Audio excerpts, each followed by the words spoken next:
Orang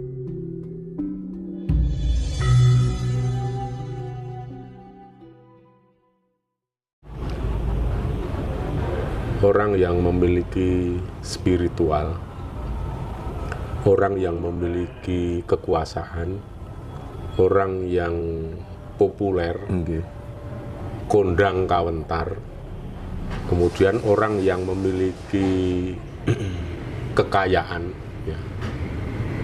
Saya pikir ini ada satu kekuatan yang sama, yaitu kekuatan dominasi. Iya. Kekuatan dominasi, kekuatan untuk berkuasa atau menguasai itu memang cukup besar. Jadi kita terlepas dari itu seorang spiritualis, seorang agamawan, ya.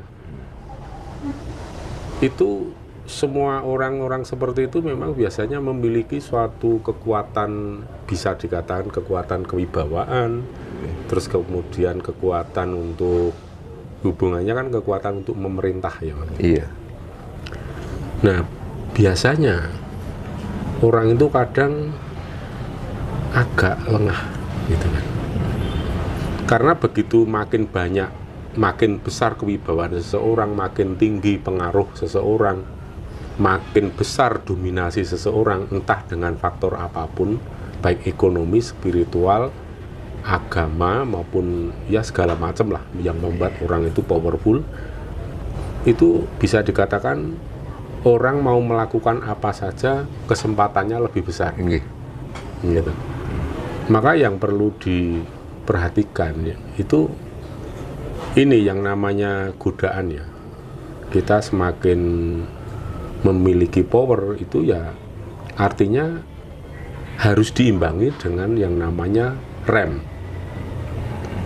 Mobil saja ya makin canggih, ya Mas, makin besar cc-nya, apalagi yang V8, ya, yang mesinnya udah bisa kayak turbo jet gitu.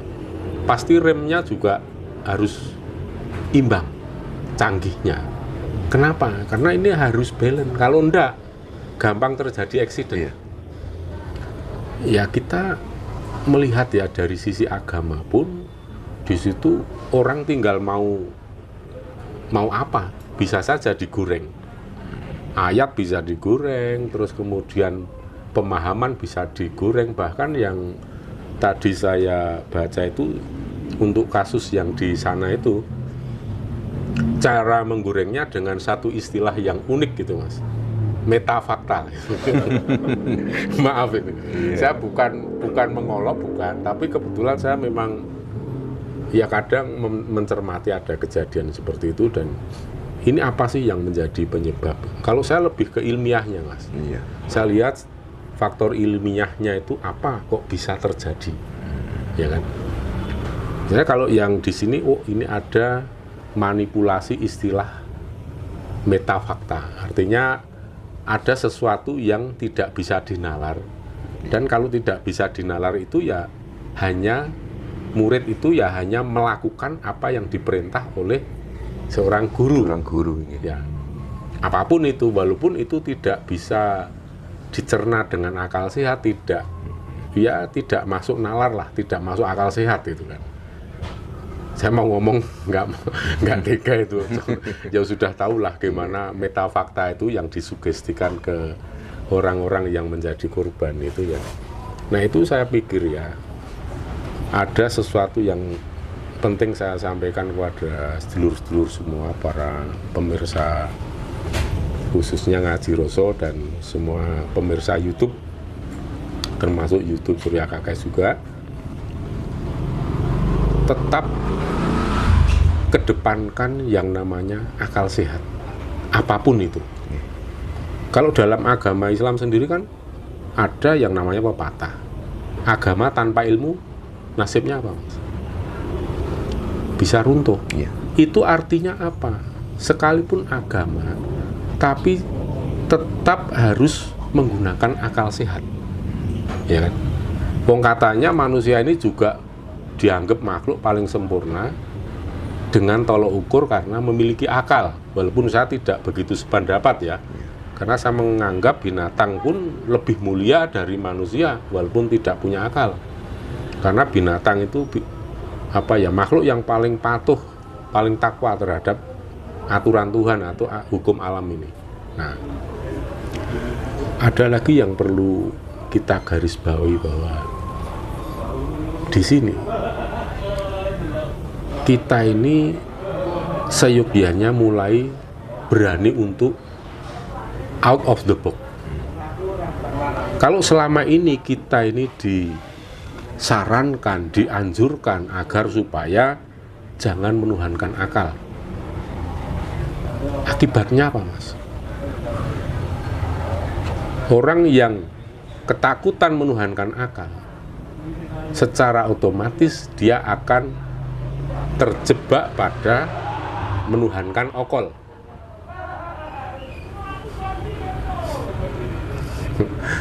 Maaf itu kenceng banget di dalam. Nah, orang yang menuhankan okol itu akhirnya apa? Dekat dengan emosi, dekat dengan hawa nafsu. Makanya saya tidak pernah takut kalau ada orang bilang, wah seperti itu menuhankan akal, dosa dan apalah. Ya bagi saya, ya monggo, kalau memang itu pendapat panjenengan seperti itu, monggo dipakai. Tapi mohon maaf, saya sendiri tidak mau menggunakan pepatah itu. Saya lebih baik dituduh orang yang suka menuhankan akal. Karena dengan begitu, saya terhindar menjadi manusia yang menuhankan okol. Okol itu yo otot, Mas. Menunjukkan kekuatan otot, pikire ora dinggo, sing penting tumindak, risiko carry. Itu sangat dekat dengan emosi. Makanya orang-orang yang terjebak menuhankan okol pasti kalau bicara itu pakai emosi. Tidak ada kalimat yang menyejukkan hati, menyejukkan pikiran jadi wening ya. Adanya berapi-api dan penuh emosi. Dan di dalamnya kalau sudah emosi pasti ada kata-kata kebencian. Nah, sekarang ini kita sedang diberikan pelajaran, disodorkan di warga masyarakat kita itu tidak sedikit yang memberikan contoh seperti itu. Itulah, Mas. Jadi inti yang saya garis bawahi, tetap walaupun kita posisi sebagai murid, panjenengan sebagai santri, santriwati, santriwan, tetap gunakan akal sehat supaya cerdas, lebih cerdas memilih mana sesuatu itu yang sifatnya itu melenceng sesuai koridor, benar, baik, salah, itu harus menggunakan akal sehat. Mirisnya lagi, Romo, terkait kasus yang di Jombang kemarin itu, justru warga sekitar itu malah seolah-olah menghalangi dari pihak yang berwajib. Itu loh mirisnya di situ. Ya karena gini, Mas, kita kalau memakai teori sosiologi itu kan ada solidaritas sapu lidi. Kalau dalam tradisi pondok pesantren itu apa yang dikatakan kiai, ya semua santriwan santriwati harus manut. A ya A, ngalor ya ngalor, ngidul ya ngidul. Jadi ya kita tidak bisa terus menilai itu salah mereka. Cuman ya itu tadi, Mas. Mari kita mulai berani untuk keluar dari kapsul yang mengurung kesadaran kita. Karena nalar akal sehat kita itu dikurung, di penjara, sehingga kadangkala kesulitan untuk menilai mana yang benar, mana yang salah. Kalau saya sebagai seorang pelaku spiritual, saya menilainya bukan benar salah, neng pener apa ora, ya kan? Pener itu ya sudah pas sesuai porsinya, proporsional dan tidak melenceng, memang sesuai dengan hukum alam. Nah, itu namanya benar.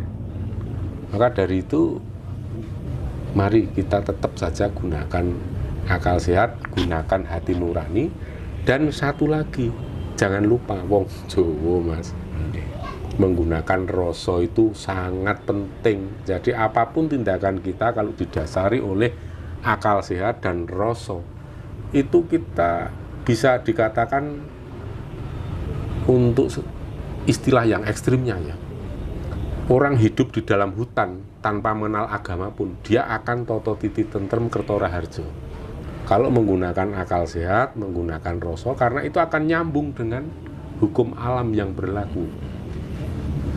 Itu. Nah, di negara kita ini kan ada 5 agama ya, mungkin 6, satu kebudayaan yang Konghucu itu gitu, Romo gitu.